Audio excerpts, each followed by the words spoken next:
classic example of a date night. A classic example of a date night. A classic example of a...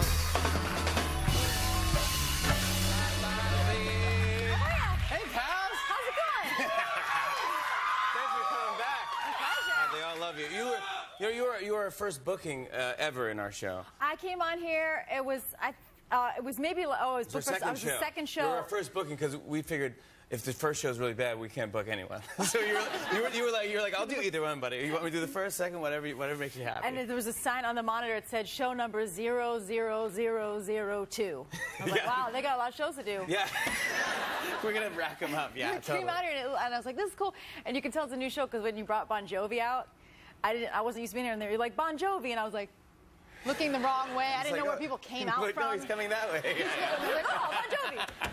And then we did our thing, and then on the first commercial break, the makeup lady came up to Jimmy and was like, I want to touch you up, or whatever, and you left. Like, he went back and left me out here, but I was like, tell him you can't leave people out here.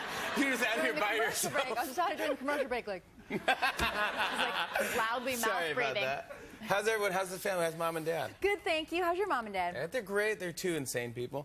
Sure. But they're Takes good. two. It really does, yeah. My mom and dad came to, we had a date night premiere the other night, and my mom and dad came up from Philly, and they had a good time. Philly. And my mom was like, kept thinking someone was going to steal her purse the whole time. She just was like... Oh my God, just holding it? Yeah. No one steals people's Mom, purses. Hugh Jackman's going to steal your purse. The quarterback of the Jets is going to take your purse. Take your purse, yeah. You're hosting Saturday Live this week? Yeah. So good. Yeah, it's going to be great. Is it fun going back to Saturday Live and seeing all the old tricks? I mean, I feel like a grandma when you go back there and there's all these like new little faces with their pitch books. They're going to pitch you their ideas. But it's usually all lies. Yeah. People pitch it. I mean, there's lots of where I'm like, guys, I know this is a lie. I decided in the pitch meeting that when they told me their sketch ideas that if anyone I thought the pitch was fake, I just whipped a Tootsie Roll at them and I was like, fake! That's a fake. You're not going to write that at all. Set the tone for this week, yeah. Are you going to do Sarah Palin?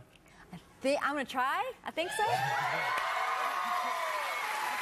That was unbelievable. That was the weirdest thing ever. That was insane. But you're going to try to do it. I'm going to try to do it. Seth's guy, he's writing something, and you know, we'll see how it goes. I feel like it's going to be like Flowers for Algernon, where it's not going to. It's going to be like the end of Awakenings, where I can't remember how to do it.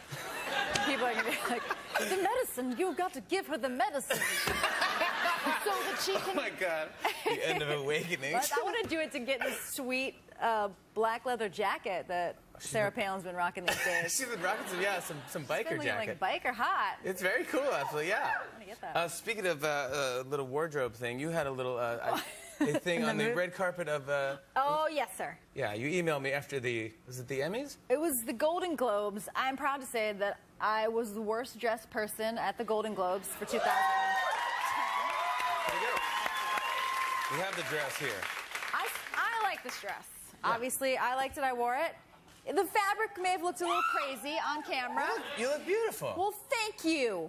Many people disagree. And it was pouring rain that day, so I was like, oh, I'll carry an umbrella on the red carpet. And then I knew I was in trouble because people were like, you look like Mary Poppins. I was like, oh my gosh. Like they were paparazzi yelling that? Paparazzi goofing on me. You look like Mary Poppins. They think you'd laugh? And I don't know. You spend so much time getting ready, and you get there, and then like you step out, and you're like, uh-oh, I think I did it wrong. Yeah. And then you just have like 5 more hours. And Judah Friedlander, the guy who plays Frank on 30 Rock, he was actually the Frank. The dude who wears that, he's the one who emailed me. I didn't know that I was. He emailed me. He was like, dude, I can't believe you were the worst dressed person at the Golden Globes. That's my thing. So that's how I found out. That's my thing. Yeah. But now we got to talk about Date Night. It's coming out this weekend. Friday. It's so good. It's so funny. I saw it. Thank you. It's so good. Yeah, I loved it. You're doing so much press for this. You were over in, like, you did foreign press for this. Yeah, I went on this trip. I went to L.A., and then we went Paris, Berlin, London, Chicago. Berlin. Germany is showing your movie. Everyone was like Fred Armisen in Berlin. Everyone's just like, hello.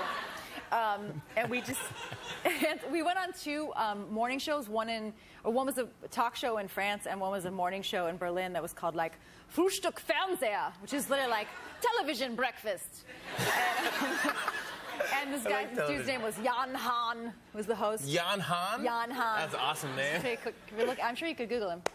And but it's crazy because you do a talk show in another language. They put a earwig, a thing in your ear, the translator, so you look at the person speaking German or French. You have to make sure you look at them, but don't try to understand them because you can't. And there's a translator talking to you, and then as soon as you start talking, they start yelling what you're saying in the other language.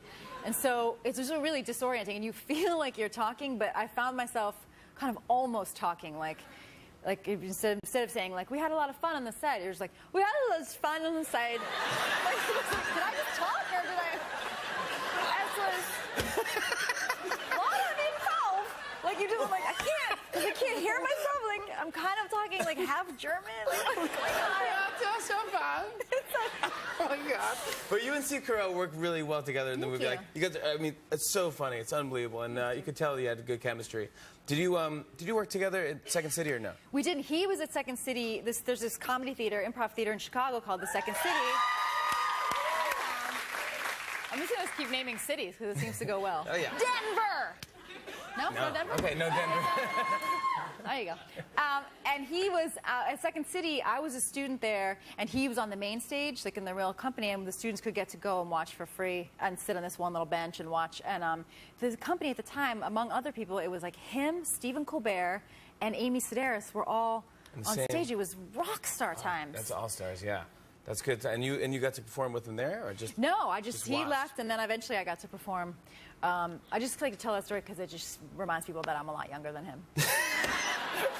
He must appreciate that. Yeah, he probably likes that. But there's some scenes in the movie that you could tell it's in fact, we're going to show this one clip where it's you're out to dinner, and you're just looking at different people eating dinner, and you're making the conversation that you think they are having at the table. We're married forever, and like so we're bored, so we just make up other people's conversations. Yes. Here you go, the clip from Date Night. It's in theaters this weekend.